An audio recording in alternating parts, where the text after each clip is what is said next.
praise the Lord, and pass the ammunition. It's time for the GunGuyTV podcast. Hi, this is Joel Persinger. I'm the Gun Guy. Thank you very much for all of your support on GunGuyTV and all the things that you do to, I'm just grateful that you listen to the podcast and you watch the videos and you do the things that you do. I want to thank you for that sincerely, particularly right before this Christmas time, and wish you a very Merry Christmas and a Happy New Year, and tell you that I'm looking forward to 2020 and producing even better podcasts for you and better videos for you, and doing some great work here on GunGuyTV, and I thank you very much for all of your support in doing that. You know, there are times in doing this podcast when I end up recording it more than once, and there's been a couple of times where I've recorded it 2 or 3 times until I actually got across what I wanted to get across. Last night I was sitting down talking about the subject I'm going to talk about today, and I did the podcast at the time, and I got done, and I listened through it real quick because I was going to process the audio and edit it and post it, and it just wasn't right. It was just not right. And then last night I was with a friend from church, and we went out and hung out a little bit, and I got back. It was too late for me to finish up, and I thought, well, I'll be a little late, but I'll do it tomorrow. And I woke up this morning bright and early. It's still dark outside. I got myself a cup of coffee, and I thought, you know what? I'm going to talk about that subject again. So here I am again, recording the podcast for the second time, and hopefully I'll be able to get my point across this time around. What I want to talk about this time on the podcast for the first half an hour is the Virginia movement for sanctuary counties, Second Amendment sanctuary counties, cities, and so on, which I will tell you at the outset I wholly and completely agree with, and I'm grateful they're doing it. I will tell you I hope that it grows. I hope that it spreads across the nation, and now I'm going to tell you why. I spent a lot of time on video and podcasts encouraging folks to obey the law rather than break the law, because I'm of the opinion that as individuals, if we start breaking the law, then we have no respect for it. But there's a point at which, even Martin Luther King said in his letter from the Birmingham jail, there's a point at which you have to look at laws and decide whether a law is just or unjust, and that unjust laws are no law at all, because as King wrote, he agreed with St. Augustine that unjust laws are not a law at all. Now, it's real easy to say, well, I don't like that law, and so it's no law at all. It's not a matter of whether you like it or not. It's a matter of whether it's just or unjust.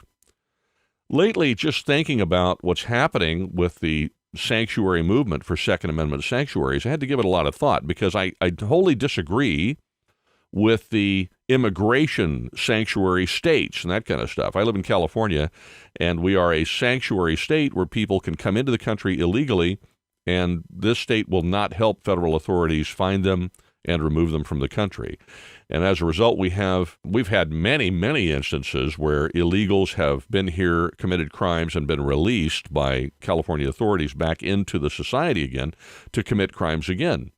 We've had Kate Steinle was shot and killed, and the guy ended up walking free over it. I don't know if there's any latest news with regard to that, but that was a tragedy right there, and yet it happened in the state of California because we're a sanctuary state. And I disagree with that thoroughly, because the laws, our immigration laws, are not, in my humble opinion, unjust. Every country has a right to have borders, and every country has a right to manage its borders and create laws and rules for entering that country. The California laws then violate federal law when it comes to the rules the federal government has set up as far as how you enter the country legally and who is allowed to come in the country and who isn't. I don't find those laws from the United States unjust. I find them to be normal and ethical and right, and something that a country should do where its borders are concerned. It's a matter, in many cases, of national security. So when I look at the sanctuary movement in the state of California, where it's an illegal alien protecting mechanism, I find the sanctuary movement to be completely wrong, because it is not dealing with whether the law is just or unjust. It's dealing with the fact that the politicians and leaders in the state of California simply disagree with it, and it doesn't fit their agenda. Well, that's not what we have in Virginia, and that's not what we have with the Second Amendment sanctuary movement. That's an entirely different proposition. Because entering a country just because you want to, whether that country wants you to enter or not, is not a civil right. It's just not. It's not a civil right. It's not a civil liberty. So let's take a quick look at the definition of civil liberties and civil rights so we understand what the difference is. I got on Webster's dictionary here online, and I looked up civil liberty, and I looked up civil rights. And the definitions are essentially the same. Here's what it says for civil liberty. Individual rights protected by law from unjust government or other interference. Well, that's essentially what it is.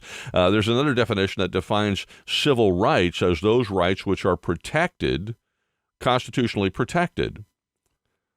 You know, for many years, the National Rifle Association, whether you like them or not, and I'm a life member of NRA, by the way, but whether you like them or not, what's happening with them or not, have declared that the NRA is a civil rights organization. And although that sounded a little funny the first few times I heard them say it, the more they thought about it, the more I realized it is true. Because the right to life and the right to defend your life is a civil right. So as I look at this sanctuary movement in Virginia and try to determine if it is the protection of a civil right, are the laws that we are deciding to disobey, just or unjust, I come to the conclusion that they're unjust because they violate a civil right. And so in that instance, it's no different than the kinds of civil disobedience that has come before in this country. If I go back to, for example, the Declaration of Independence and look at the preamble for the Declaration of Independence, it says some really wonderful and interesting things. I'll just read part of it to you because I think it's important to really focus on specific words in it so we understand why this declaration was written in the first place. It says, in part, we hold these truths to be self-evident, that all men are created equal, that they are endowed by their Creator with certain unalienable rights. That means rights that cannot be taken away. That among these are life, liberty, and the pursuit of happiness. So let's stop right there. If one of my unalienable rights is life, then it follows that I would also have the right to defend and protect that life. If one of my unalienable rights is liberty, freedom, then I would have the right to protect and defend that liberty and freedom. And that's why in the Bill of Rights, we have the right to speak out and speak our minds and have an opinion and share those opinions and gather and so on. That's all in the First Amendment. And to believe as we wish to, religiously or not. And in the Second Amendment, we have the right to defend those things. And it goes on to say that to secure these rights, governments are instituted among men. So why are governments instituted among men? For the purpose of securing these rights. Again, to secure these rights, governments are instituted among men, deriving their just powers from the consent of the governed.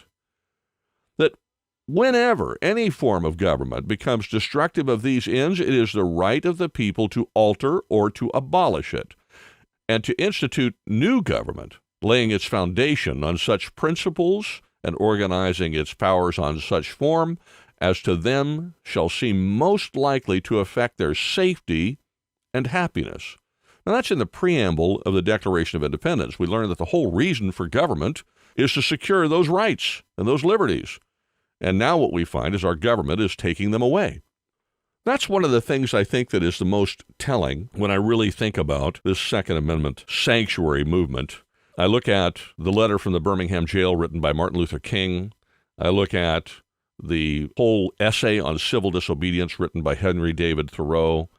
I look back at the federal papers, and what I find is that our founders and the men these men like Martin Luther King, who, if you ever read his letter from the Birmingham jail, I got to tell you, it's one of the most profound and eloquent letters I have ever had the privilege to read. And it's worth reading. If you've never read it, I suggest you do so. You can find it online.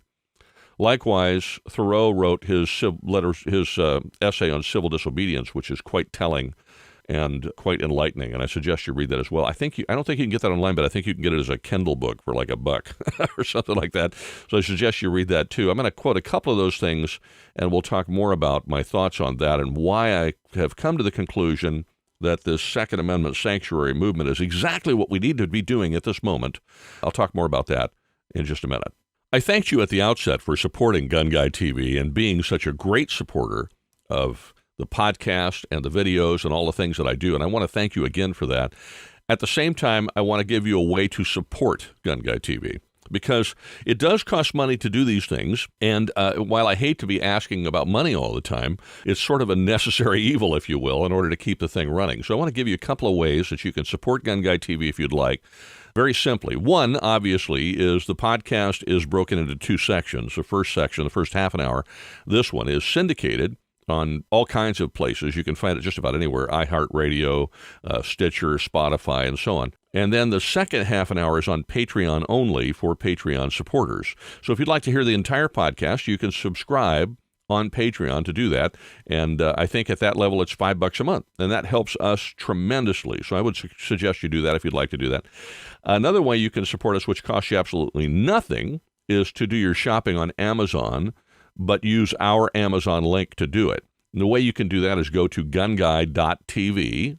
You can also go to GunGuyTV.com or .net, either way. That will take you to our website, and then there's a banner on the top of the website for Amazon. And if you click on that, that'll take you to Amazon.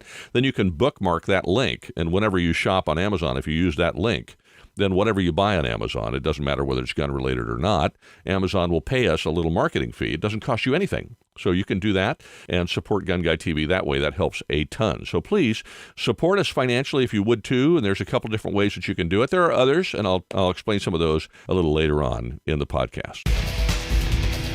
You're listening to the GunGuyTV podcast. Please pay no attention to the man behind the curtain.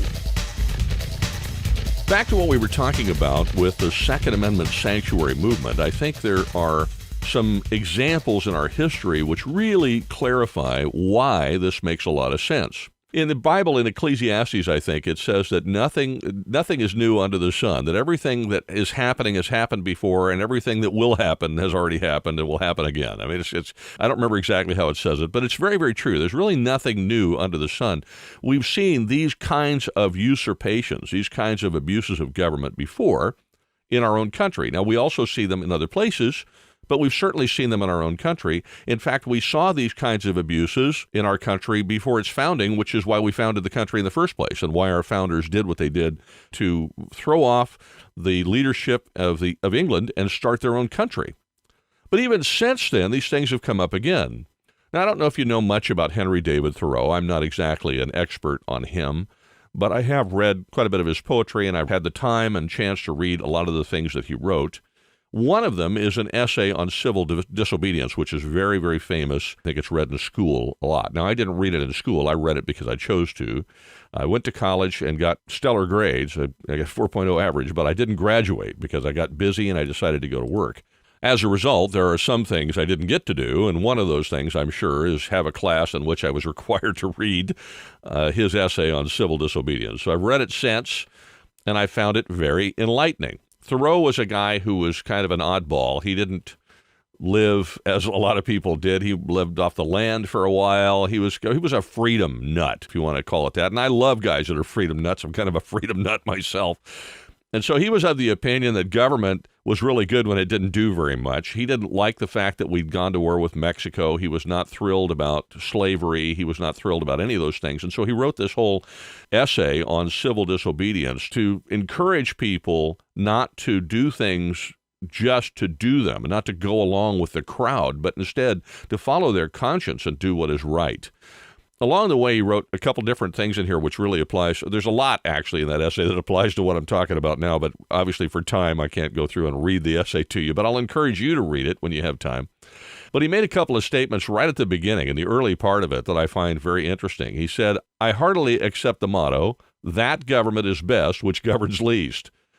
He also went on to explain something that's happening now. So Thoreau was of the opinion that small government that did very little was the best thing, and it didn't get in people's way. It didn't get in the way of industry. It didn't get in the way of business. It didn't get in the way of individuals doing what they needed to do for their lives. He was of the opinion that the character of the American people and their hard work and diligence is what created the country and what made the country great, not government. Government oftentimes just got in the way, and it got in the way not only of the people's freedom, but also of the progress of the country, and we see that happening now. The larger the government is, the more in the way it is. Now, our current president understands that, having been a businessman his entire life. And so as a result, he has worked very hard to shrink the government and to kill the nanny state and get it out of people's way. Well, as a businessman, my wife and I own a small mom-and-pop business, but it's a successful business. And as a businessman, I can tell you that I want government out of my way most of the time. I can achieve so much more with my business and be more successful if government just simply gets out of my way. Frankly, government sometimes can't get out of its own way. The interesting thing about government, though, that Thoreau pointed out, which has been a reality for us in California, and I think is now a reality in Virginia, is that government functions in such a way that unscrupulous people in government can use government to harm people faster than people can use government to correct the problem. And I'll give you an example of that. In California, the California legislature is so anti-gun, so leftist, so completely off the rails in that direction that they pass crazy, insane laws that oppress Californians with great speed. They pass them all the time. And now we have a new nut job governor, Gavin Newsom, who will sign just about any of those without any problem at all. It doesn't take very long for the California legislature to write a law, pass a law, and for the government to sign it, and then suddenly it becomes law. But it takes forever for Californians to drag the state through the court system, the third branch of government, in order to correct that abuse. Well, Thoreau actually pointed that out. He said, the government itself, which is only the mode which the people have chosen to execute their will, is equally liable to be abused and perverted before the people can act through it. It's been happening in California for a long time. It's been happening in Oregon. It's been happening in Washington. It's been happening in these very restrictive states for quite some time. It takes forever to go through the court system to fix these things, but it takes very little time for the government to be abused and to create abusive laws in the first place. Suddenly, the state government in Virginia becomes decidedly anti-gun when the people of Virginia obviously are not. And suddenly there's this threat of these incredibly abusive anti-gun regulations violating the Second Amendment hither and yon. And the people of Virginia realize it's going to take them forever to fight this battle if they do it the traditional way, so they decide not to. Instead, they decide, you know what, these laws are unjust. We're going to get our county officials together, our city officials together, and as a city or county or whatever, we're going to decide that we will not enforce them. Are they going to fight them in court? Of course. Sure. But in the meantime, they don't intend to enforce them. It's much like New Zealand right now with the whole confiscation thing. Are they going to fight those legislatively? Probably, if they can. Are they going to fight those at the ballot box? Probably, if they can. But in the meantime, they're not turning the guns in. This is civil disobedience. Now, what I admire about it is that it is entirely peaceful. It is looking at a legal structure and saying this legal structure is unjust. And so as a result, it is really no law at all. It's an unjust law. Martin Luther King, when he wrote his letter from the Birmingham jail, was writing that letter because he had been arrested for, of all things, parading without a license. See, what? I mean, seriously? And even he wrote in the letter that he doesn't have an objection to the necessity of a license in order to parade, but he did have an objection to the fact that that law was used in a manipulative way to shut down a civil discourse. And he was right. It was also used in a manipulative way to abuse the people who were who were marching, and they were abused. And he described some of the abuse in the letter. So I encourage you, if you've never read Martin Luther King Jr.'s letter from the Birmingham jail, it's something that you should read. I think every American, frankly, I think every human being should read that letter, because we learn so much about the abuses of the past and where sometimes those abuses still exist. So I'm gonna pause right here and just share with you a couple of things. First of all, in my humble opinion, there's only one race, and we're called the human race. we come in different sizes, shapes, and colors, and we have different histories, and we have different cultures, and we, as one of the guys in my church is fond of saying, we all make our rice differently, which makes food very interesting and fun. But many of us speak different languages.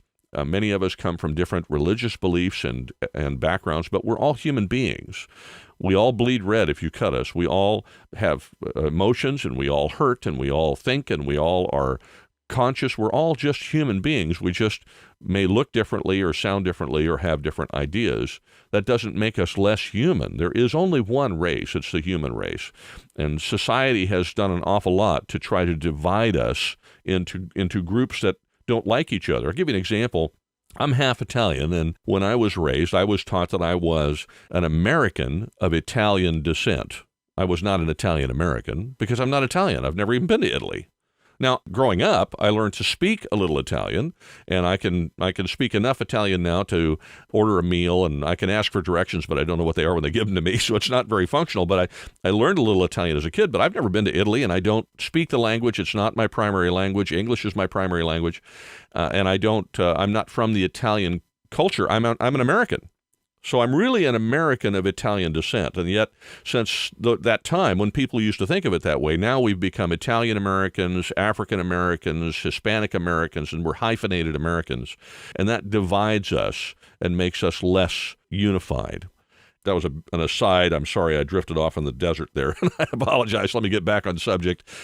Back to what I was talking about, which is Martin Luther King's letter. There's some interesting things in that letter which really point to the validity of what's happening right now in Virginia, and I'm going to explain those to you in just a second. Once again, I want to thank you for all of your support here, and I want to give you one more way that you can support GunGuyTV. Many years ago, it's so long ago, I've been carrying a gun for a long, long time, I think almost 40 years now, every day of my life. I don't expect to need it, but I take it anyway. It's sort of like having a fire extinguisher in the kitchen. I don't expect to have a fire in my kitchen, but I do have a fire extinguisher there. And because I can legally carry a gun, I've carried one for a long time, partially for work, and then just because I believe that a human being should be able to defend themselves. So I have that ability. That being said, if you were to use that gun to defend yourself, you're going to end up in this horrible lawsuit. And I would say that's been the case for probably about 15 or 20 years. Fortunately, there are now insurance policies that will provide you with legal protection, lawyers and bail and that kind of stuff if you happen to defend yourself using a firearm. One of those is called Second Call Defense. It's the one I use to defend my family. I've actually had an account with Second Call Defense for a long, long time. And for many years, because I liked the structure and I liked the company, I referred them and recommended them to my students in concealed carry courses and various different courses. And then some years into it, they offered to have me as an affiliate. So we're now an affiliate and have been for a while for Second Call Defense, which means if you sign up for Second Call Defense as your concealed carry or home defense insurance for firearms, then what happens is every time you pay your bill, we get a little commission. It doesn't cost you any extra. It's the same for you. It's kind of like the Amazon thing. So if you're considering getting that kind of insurance, I'd encourage you to look at Second Call Defense. And if you could do that through the link on our website, then we get credit for it if you choose to sign up. You'll find the link in the description of the podcast, perhaps, but also you'll find it on our website at GunGuy.tv. Shooting straight and always right on target. This is the GunGuyTV podcast.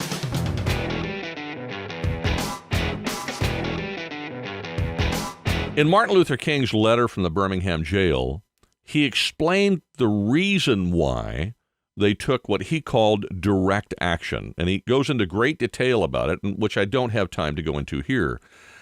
But I think it's important to look at least part of his explanation so that we can see again that what has happened before is what's happening again. He says, you may well ask, why direct action? Why sit-ins, marches, and so forth? Isn't negotiation a better path? Well, you are exactly right in your call for negotiation. Indeed, this is the purpose of direct action. Nonviolent direct action seeks to create such a crisis and establish such creative tension that a community that has consistently refused to negotiate is forced to confront the issue. It seeks to dramatize the issue, that it can no longer be ignored. My friends, I must say to you that we have not made a single gain in civil rights without determined legal and nonviolent pressure. History is the long and tragic story of the fact that privileged groups seldom give up their privileges voluntarily. We know through painful experience that freedom is never voluntarily given, by the oppressor. It must be demanded by the oppressed. That's from Martin Luther King's letter from the Birmingham jail. Now, there's a lot more to it, so I do encourage you to go back and read that. But his point is, when nothing else is working, direct action is necessary. Well, we are taking direct action in the courts, and actually there are some great victories we've had, and we're waiting for the Supreme Court to hopefully hand us another one, and there are some other cases going to the Supreme Court. But these things take years, and in the meantime, states like California and now Virginia pass laws so quickly that they've oppressed the people so rapidly and stolen their civil right to self-defense and defend their families that it just takes years to restore. And people get frustrated and angry because they don't think it can be restored. And so you have two groups of people. You have the people who don't care, or the people, well, three groups. You have the people who don't care, or the people who have been oppressed for so long that they're just used to being oppressed. And then you have people who get angry about it. In fact, King discussed those three groups of people in his letter, so it makes it a very interesting thing to read. So where does that leave us? That leaves us in a country that was founded by people who are being oppressed and got tired of it. That leaves us in a country that has repeatedly, where government has repeatedly stepped beyond its bounds and oppressed the people faster than the people could actually respond through the government and fix it. That's why Thoreau brought that up. This leaves us in a country where usurpations and abuses have continued in certain ways, and we've had to grow as a country to get past those. And segregation was one of those. It was a horrible thing, and it's still, I mean, there still are some issues there. But because of the work of men like Martin Luther King, much of that has changed, and I'm very grateful for that. Now we are stuck, you and I as gun owners, in a country where the Second Amendment is the redheaded stepchild of the Constitution. No amendment is supposed to be the redheaded stepchild of the Constitution. I read to you the preamble to the Declaration of Independence, which says that among the unalienable rights that we have are life and liberty and the pursuit of happiness. And they put in the Constitution and the Bill of Rights specifically a tool with which we as citizens, we as the people who consent to be governed and empower the government, we citizens can defend ourselves and defend our rights, and that is through the keeping and bearing of arms. And that's not about guns per se. It's about whatever the most efficient and effective arm of the day is. If we were living in the 1300s, we'd be talking about swords and spears and a mace or a battle axe or whatever, but we're not. We're living in the year 2019, soon to be 2020, and the most effective weapon of choice is a gun. And so that's why the right to keep and bear arms affords us and protects our right to be armed with whatever the most effective arms of the day are. In the year 3005, I don't know what those are going to be. They probably won't be the kinds of firearms we're looking at now. But today, we're talking about firearms in common use, as the Supreme Court said, which means AR-15s, AK-47s, handguns, shotguns, small arms, basically, of all types and sizes and descriptions. And frankly, I'm of the opinion that includes NFA-type firearms and that the NFA should be done away with. Because the Second Amendment has a very interesting phrase. It says the right of the people to keep and bear arms shall not be infringed. Well, when you start telling people, I'm sorry, you can only carry a battle axe that's so big or so sharp, you're starting to infringe upon that right. So when you tell someone you can only carry a sword that's this short that has to be dull, you are infringing upon that right. When you tell somebody you can only carry a gun that carries this many bullets, you are infringing upon that right. Those are all infringements.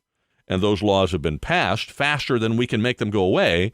And so now there's a multi-pronged approach there wasn't before.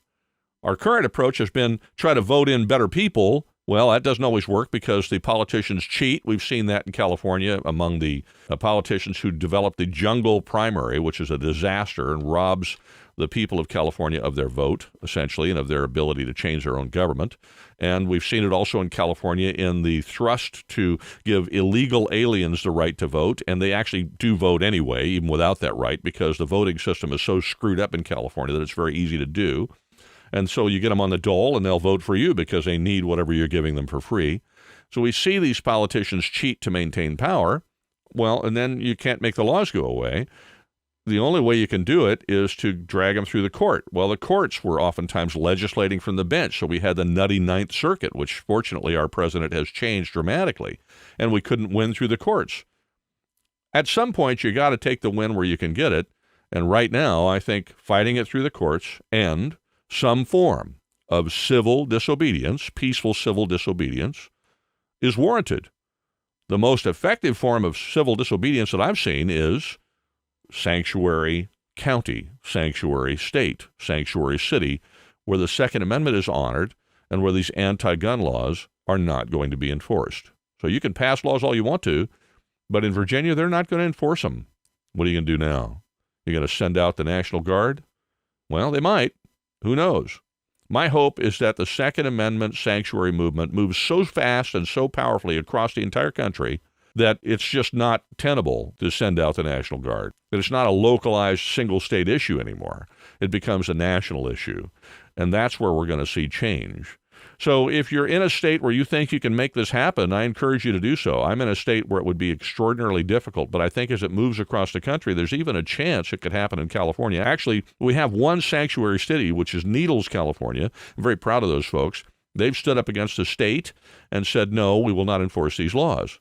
Now, they need help, and they need surrounding communities around them, and certainly the rural communities in California to step up and try to do the same thing. Perhaps that will drive these big cities into wedge them into a corner where they actually have to do something as well. I will support that in every way I can because I think it's right, and I think it's something that we need to step forward and do. It gets back to what Thoreau was talking about. It gets back to what King was talking about. It gets back to what the founders of the country were explaining that we had the right to do. So I get the question all the time, do I agree with the Second Amendment sanctuary movement in Virginia? Well, here's the answer. Absolutely yes. I've given some great thought to it, and I've come to the conclusion that the laws are unjust, as Dr. King would say, and that unjust laws need to be opposed. And we are opposing them from several different directions, but at some point we have to decide, as Thoreau would say, what is in our conscience, and that our only obligation is to do that which is right. That's what we're doing. Thank you very much for listening. If you're listening to the syndicated part of the podcast, I'm going to wrap it up here, and thank you for your time and wish you a very Merry Christmas. If you're on Patreon, stick with me. We're going to talk about toxic masculinity and why the whole concept of toxic masculinity is destructive to the family and is therefore destructive to our rights, our country, and our Second Amendment. We'll talk about that on the second half of the podcast, which is available on Patreon. So once again, if you're listening on your syndicated player to the first half of the podcast, thank you again. Have a wonderful week, and please be safe. You've been listening to the GunGuyTV podcast.